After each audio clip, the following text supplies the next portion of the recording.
Well, hello and welcome to our inaugural Doc to Doc podcast. I'm your host, Dr. William Nettleton, the medical director of Kalamazoo County. And I am so grateful that we have, between us, 3 generations of family doctors here to speak about their practice in family medicine, the evolution and practice of family medicine in rural southern Kalamazoo County for a few generations. And so I'd love to hear about your perspective and to share what you would like the community to hear. And we'll jump right into it. So joining us today is Dr. Lloyd Appel, who was born in Birmingham, Michigan as a U of M graduate in 1950, graduate from University of Michigan Medical School with honors in 1954, did his internship at Butterworth Hospital in Grand Rapids, 1954 to 1955. I must say, Dr. Appel, 1955 was the year my father was born. Also served as Air Force flight surgeon from 1955 to 57, and started his family medicine practice in Vicksburg in 1957, arriving on the same day a tornado hit the town. So it literally started in a whirlwind. Admitted patients for many years to Franklin Community Hospital, which later became Bronson-Vicksburg Hospital, delivered babies until 1972, and was voted Michigan Family Doctor of the Year in 1995. Retired in 1999 after 42 years of medical practice serving southern Kalamazoo County. Joining us too is Dr. David Schremer. Was born in Grand Rapids, went to Hope College, graduated with honors. Also went to University of Michigan Medical School, graduated with honors in 1985. Dr. Schremer, that was the year of my birth. 1985. Went to residency at University of Virginia in family medicine and joined Dr. Appel to practice family medicine in Vicksburg in 1989. Admitted patients to Bronson-Vicksburg Hospital, retired in 2024. He's the current president of the Vicksburg Community School Board and is a father of 3. Welcome, Dr. Schremer. Thank you. So I wonder if we could start off with just sharing with us in the community the joy of the family medicine practice in your rural Kalamazoo County medical practice. My joy in being in Vicksburg is becoming a member of this community, recognized as a citizen, getting to know the families, so you get a better perspective of what's going on with the patients. I think there were 2, as a physician, there were 2 things were very fulfilling. One was when you would diagnose something that was very unusual. Finding the needle in the haystack where you feel like all my training has come to fruition. And if you see enough people, you're going to see some odd things every once in a while. And the other was when I felt uniquely positioned to be helpful. And it wasn't because of a unique knowledge or skill that I had, but more because of knowledge of that patient and the family, that there's a relationship. When I first started with Lloyd, it was funny. I would talk to him about a patient. He goes, "Oh, well, you need to know this." And he'd give me this whole backstory.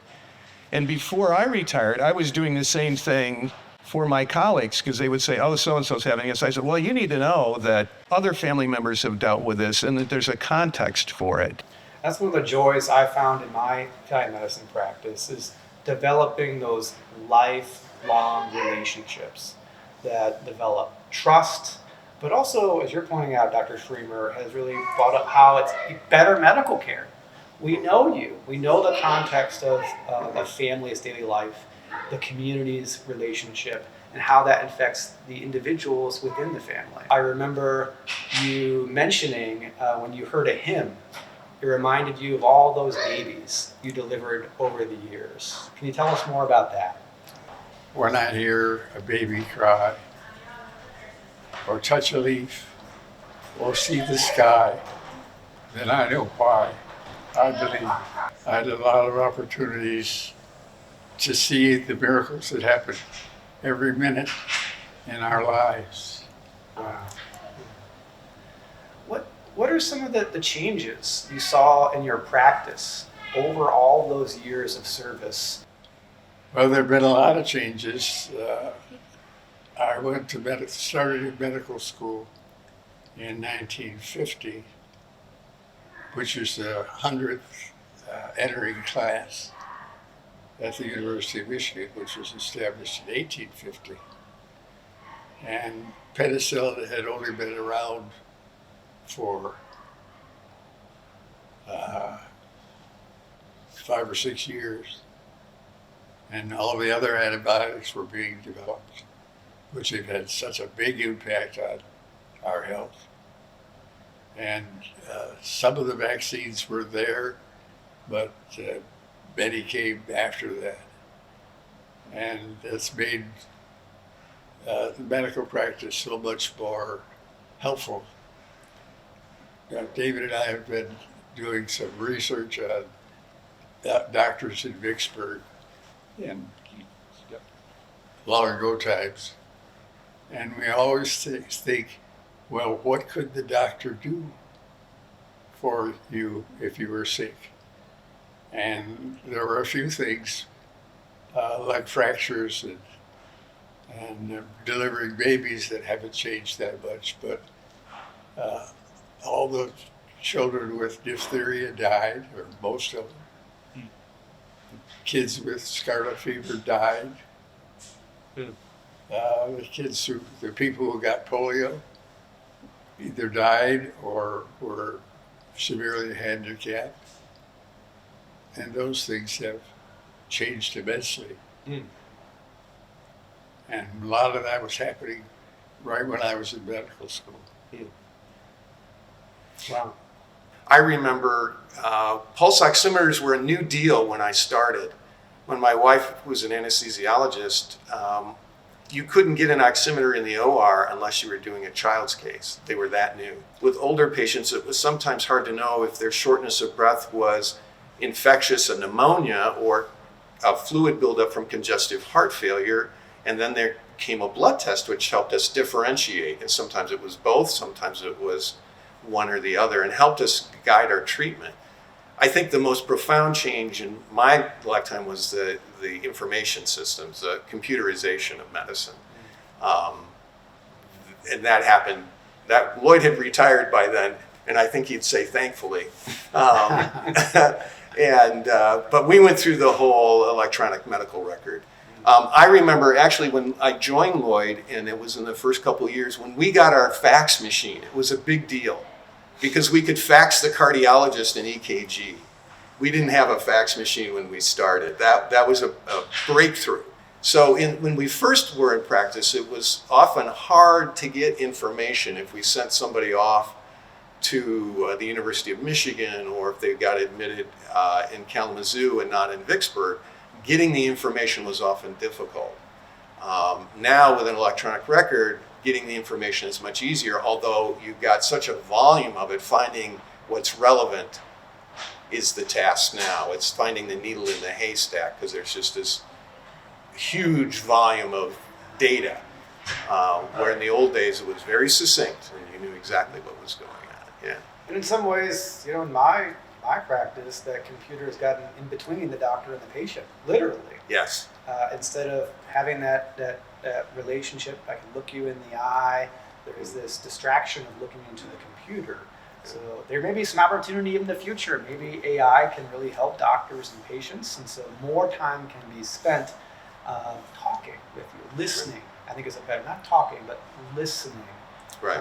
Maybe that technology can be helpful. Well, the other thing to remember is the purpose of the record has changed. Because when I joined Lloyd, there would be several years on an 8x11 sheet of paper because it would be the date, the diagnosis, and the treatment. Now, because documentation is primarily for billing and for meeting standards, that a lot more time is spent in documentation than ever was. And some of that's good. I mean, some of that is in advance.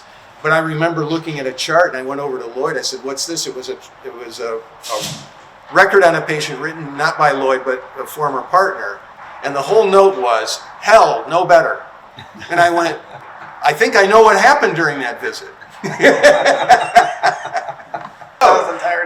was the entire note. And I thought, okay, I know very well what was happening. Hopefully there can be more evolution. Right. Right. You mentioned, Dr. Appel, a little bit about some of the diseases that you took care of. Could you tell us more about perhaps what it was like before the advent of immunizations, of vaccinations? What you saw as a doctor serving southern rural Kalamazoo County, or in your residency, or in the hospital? Well, I have a special relationship with polio, and there's been huge, great changes in polio nowadays compared to what it was when I was a child. When we had epidemics of polio, we were all quarantined in the summertime, kicked out of the swimming pool, and now a lot of the theaters closed down. And I had some of my playmates who got polio, had paralysis. And then when I was in medical school in 1953, I worked as a student volunteer in the iron lung division, taking care of polio patients. And most of whom, those in the iron lung, had bulbar polio and could not breathe. That's why they were in the iron lung. Oh. And some of them with even higher polio could not swallow. So imagine lying on your back in an iron lung that's breathing for you, and you're unable to swallow. How you would feel to have to be suctioned out with a rubber tube, or have a tracheotomy, or both, and know that if you were really lucky, you might recover some of those functions. And if you're only semi-lucky, you'd spend the rest of your shorter life in a respirator. And if you weren't quite so lucky, you wouldn't survive. Then in 1955, I was back at the University of Michigan recruiting interns for Butterworth Hospital. And someone said, well, they're having an important announcement in the Rackham building at the University of Michigan. So I thought I'd go if it was that important. And it was the announcement of the efficacy of the Salk vaccine. Wow. Which meant there weren't going to be that many people in iron lungs. Wow. I get very emotional about that. Yeah. So you were there I was there. when they announced in Tommy 1955. Francis was the public health dean, and he was in charge of the study that proved the efficacy of the Salk vaccine. And of course, Salk was there, and I was there. Wow. Well, on that note, I have a video to share with you, if I may. Is that okay? Yeah. All right. On April 12, That's the 1955, when the results were made public, the report given by Dr. Thomas Francis confirmed that one of the greatest medical achievements of all time had been accomplished. To each of you and to the countless millions throughout the world who have eagerly awaited this hour, the University of Michigan extends a cordial welcome and greeting. In accepting your report, Dr. Francis, I wish to extend to you an expression of gratitude. Wow. This gigantic I task was not in a chair. I was in the back of the auditorium standing up. There were no chairs for me. was carried through. It was a packed house. Yes, back house. It may well be, you know, that the method has proven successful in the conquest of paralytic poliomyelitis will usher in a new era in which the partnership of scientists and laymen will profoundly and swiftly alter the course of events in our time.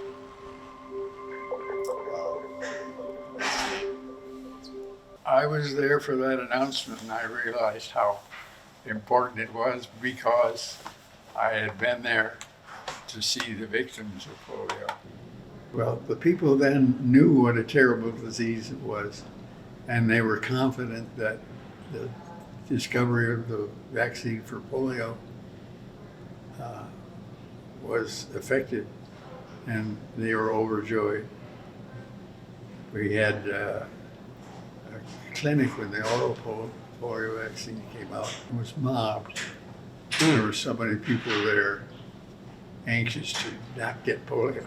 I didn't hear anybody worry about the vaccine because they were confident in the process and they were anxious to get it. And the doctor said, go and get it. I don't remember any hesitancy at all. It was all enthusiasm. The attention of the entire world was on that auditorium in that moment in 1955. And it is quite something that you were there. And to share with us your experience of being there and of seeing patients who were affected. So Dr. Appel, you're 96 years old. Dr. Schremer, 67. 67. And I am 40 years old. We have 3 generations of family doctors. So I have less experience in seeing vaccine-preventable diseases because of the success of vaccines in our community and around our state. And so I was wondering if you could share, maybe Dr. Schremer, about any experience you may have had about vaccine-preventable diseases. Well, I know I've seen chickenpox, which is much less common now because of the vaccine. It came out in the 90s. But the other, I think, bigger issue was the strep pneumoniae and H. influenza B vaccines coming out, and bacterial meningitis has almost disappeared in children because of that. Now, fortunately, I never had to deal with that directly with a child because that's a devastating, often fatal illness. But I did take care of a couple adults who were normal developing children, and one in particular got meningitis at 18 months. And I took care of him as an adult, and he had he could not swallow, he was nonverbal, he had a horrible seizure disorder. And I don't know exactly the kind of bacterial meningitis he had, but I suspect it was one of those that would be prevented now because we have vaccines for that. And so that devastating illness. I know my wife took care of a couple cases of epiglottitis, which what is that? That's an inflammation of the epiglottis where a kid couldn't breathe. And it was quite an airway problem. And it was the great fear of all anesthesiologists, of which she is, to have to try to put a breathing tube in those children. And that disease, I haven't heard of a case in decades because of the H. influenza B vaccine. So during my tenure, we've seen bacterial sepsis and meningitis decline dramatically in children. Now, they were never terribly, terribly common, but they're devastating, and those were preventable with those vaccines, which came out while I was in practice. So that made a huge difference. Now, I've never seen measles because I got a measles vaccine when I was in the 70s, when I was a kid. But that was pretty common, I think, when Lloyd, and measles and mumps I've never seen, or rubella. I've seen people with sequelae of rubella. I had a patient whose mother, I think, had rubella, and she had eye issues and calcifications and things. But yeah, so Lloyd has seen a couple that I've never seen because of immunization. So yeah, the measles and mumps, you've seen both, right? Yeah, yes. I had lumps in college. When I was a child, if a child caught one of the children's diseases, the city nurse would come around and tack a placard out your front door, quarantine, and then people would not come and visit, obviously. Kalamazoo County has not had a case of measles since 1993 in a Kalamazoo County resident. Wow. Due to the success of immunizations. Except for people as old as I am, people have forgotten how terrible some of the vaccine-preventable diseases are. And I think that's one of the problems. They call them children's diseases, like it's just a normal occurrence when you're a child to get one of these diseases. And they're very, very contagious. Yes. Measles is probably one of the most contagious Yes. diseases around, and it's not benign. It's not benign. And you, Dr. Schremer, you brought up chickenpox. Yeah. And so I, as a millennial, got chickenpox before the advent of the chickenpox vaccine. And a lot of folks, I think, have the perception that chickenpox is just a rash. But folks forget that years and years later in life, folks who have gotten chickenpox can get a very painful condition called shingles or varicella zoster. A very painful rash that then can have pain that lasts for months, sometimes over a year, that can be debilitating. Yep. And years later, also, the chickenpox can come out of the spinal cord where it kind of lays dormant. It can also infect the brain, particularly when the immune system goes down. So even though the initial presentation might be mild, years and years later, it may come out as well. So on that note, what Dr. Schremer or Dr. Appel would you want families to know about vaccines? They're very safe. Complications from a vaccine are very rare. Sometimes they're predictable, but you don't give a smallpox vaccination for someone with severe skin disease, like eczema, because they'll get a pox. Could get a pox. In the Revolutionary War, smallpox was prevalent, changed the results of some battles. Well, that's an interesting point because this year is America's 250th birthday, just in a few months. And there is some very interesting history about smallpox's role in the American Revolution and the role of inoculation. Wasn't quite a vaccine as we know it today, but essentially using the smallpox pus, if you will, and transferring it to another person as the form of inoculation to generate protection from smallpox. Tremendous amount of debate within communities and within the United States colony. Washington had to make the decision about whether to require the smallpox inoculation for the Continental Army. Back and forth, require it of the Continental Army during the American Revolution.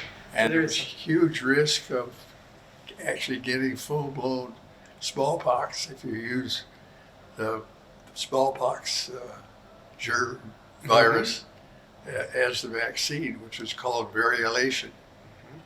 And Abigail Adams, after much thought, had her children variolated, and one of them got the full-blown disease and died. And that was part of the debate back then. Right. Benjamin Franklin's Right.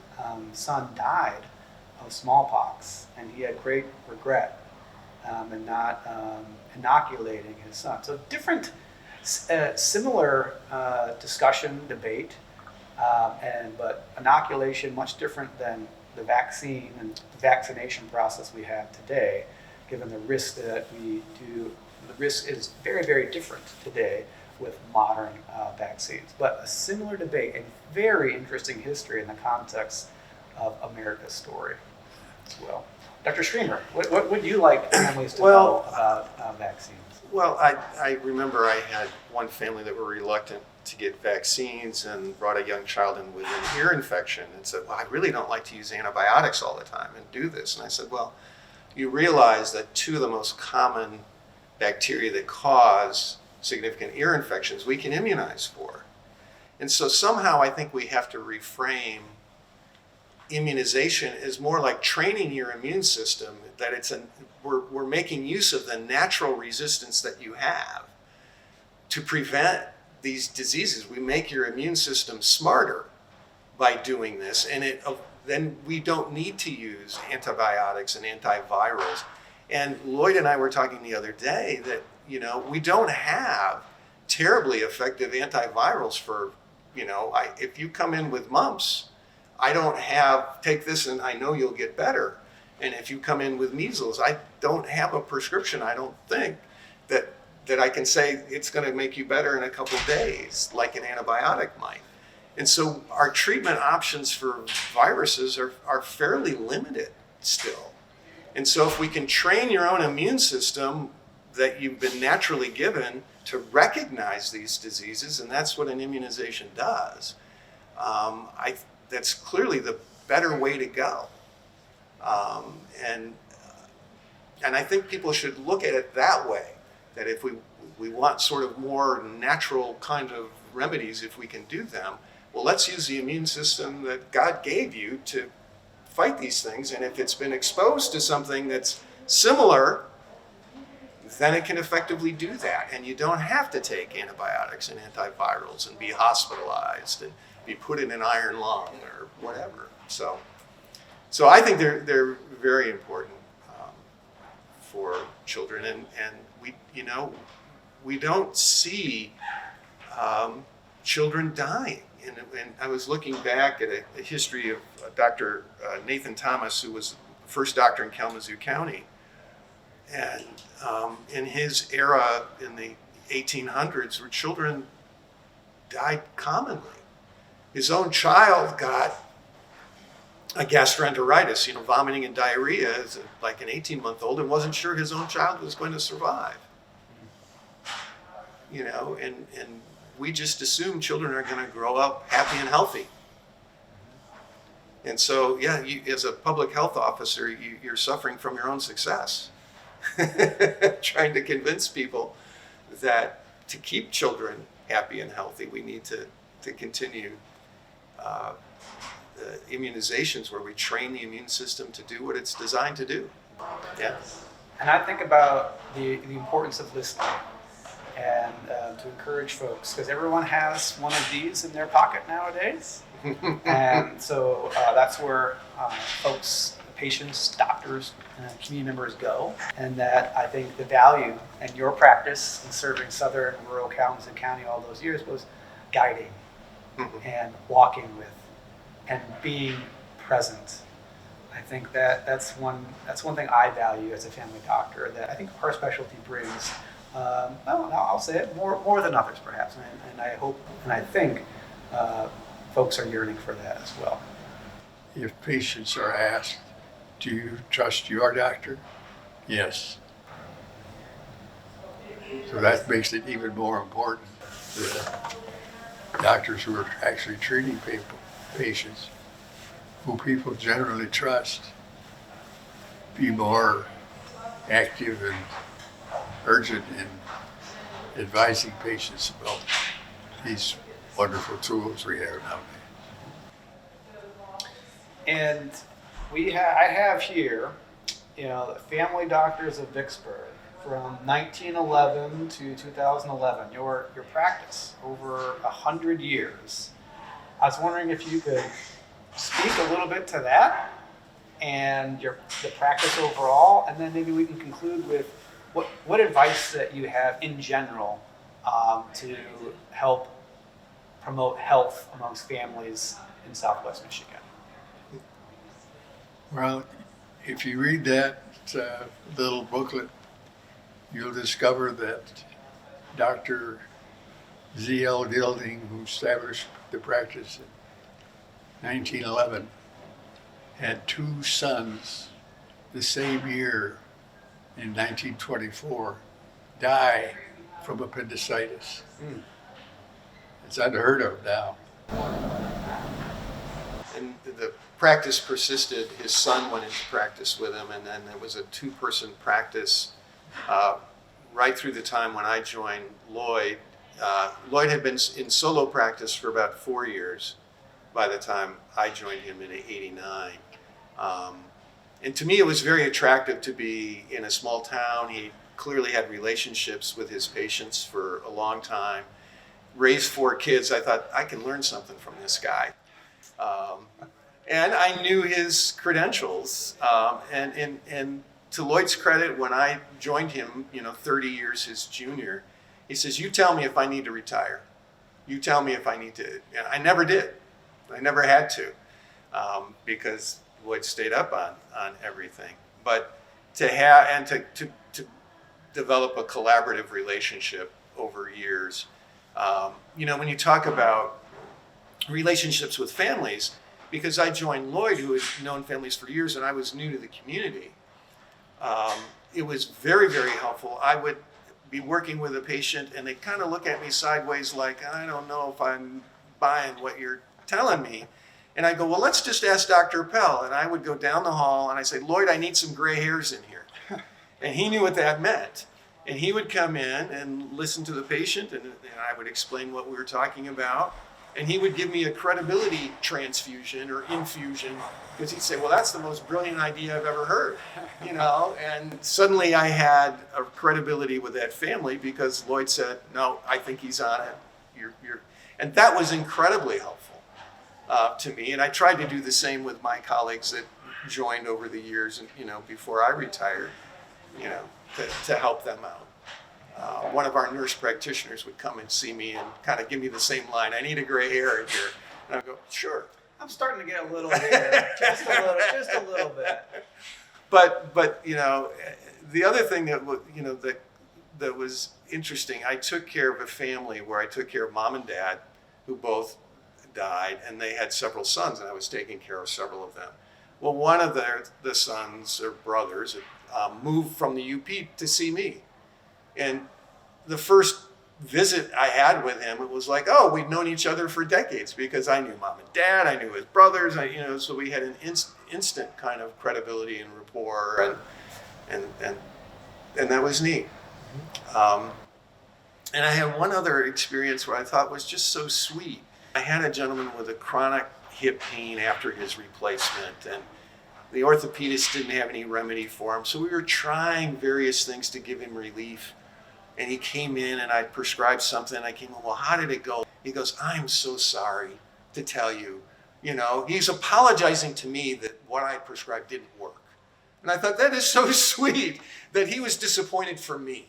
And I thought, no, you're the guy with the pain. I'm sorry it didn't work. But it was kind of a sweet sign of the relationship that we had, that he wanted me to be successful, with that. And I thought, that is just, it was wonderful. Well, you should have concerns about your health. That's what doctors are for, is to help you with those.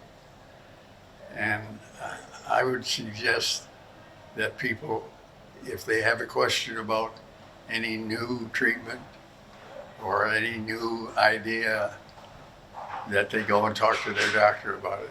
I think one of the things that concerns me is